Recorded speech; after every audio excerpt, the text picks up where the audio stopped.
अरे बाप रे, कितना खूबसूरत मुकुट है और इसके साथ तो बहुत सारा खजाना भी है। अब तो मैं जंगल का सबसे अमीर जानवर बन जाऊंगा। राजा भी मेरे सामने भिखारी नजर आएगा। नीलू सियार बहुत तेज भाग रहा होता है, मानो जैसे जंगल में कोई अनहोनी हो गई हो, और भागकर वो राजा के पास आया। अरे नीलू, इतनी जल्दी महक कहाँ से आ रहे हो? जंगल में सब ठीक तो है ना? जंगल में तो सब ठीक है महाराज, लेकिन आपको मेरे पिताजी यानी आपके पिताजी के महामंत्री ने आपको याद किया है।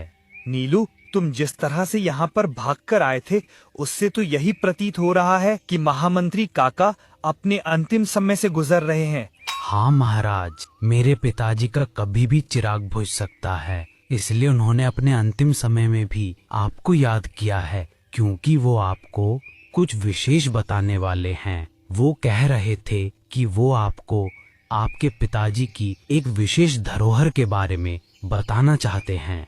विशेष धरोहर? ठीक है तो नीलू, जल्दी चलो, कहीं तुम्हारे पिताजी का चिराग न बुझ जाए। और वो दोनों महामंत्री काका के पास जा रहे होते हैं।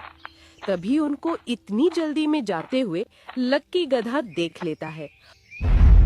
अरे ये दोनों इतनी जल्दी में कहाँ जा रहे हैं? और शेर सिंह के साथ तो पुराने महामंत्री का बेटा भी है। क्या कारण हो सकता है जो ये जा रहे हैं? शायद महामंत्री अपने अंतिम समय में हैं। उसने शेर सिंह को याद किया होगा। शायद कुछ राज की बात बता दे। चलना पड़ेगा इनके पीछे पीछे। और लक्की गधा भी उनके पीछे चल दिया। शेर सिंह और नीलू तो महामंत्री के पास पहुंच गए, लेकिन लक्की एक पेड़ के पास रुक गया और उनकी बातों को सुनने लगा। महामंत्री काका, आपने मुझे याद किया? हाँ राजन, मैंने तुमको याद किया।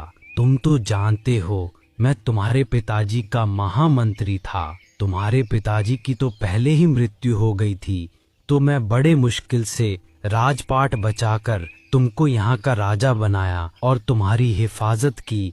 और बेटा, अब मेरा अंतिम समय आ गया है, इसलिए मैं तुमको एक राज की बात बताकर जाने वाला हूँ।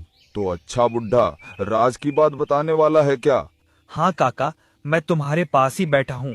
बताओ, क्या है वो राज की बात? तुम्हारे पिताजी ने और मैंने साथ मिलकर काली पहाड़ी पर हमला कर दिया था और वहाँ के राजा को हमने बंदी बना लिया था और उसको अपने राज्य में ले आए थे।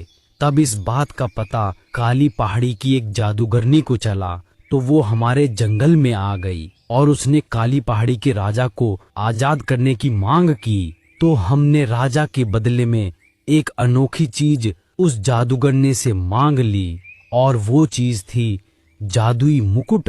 अगर कोई भी जानवर उसको पहन ले तो फिर उसको कोई नहीं हरा सकता और वो शक्तिशाली बन जाता है। वो चाहे तो सारे जंगलों को जीतकर चक्रवर्ती राजा बन सकता है।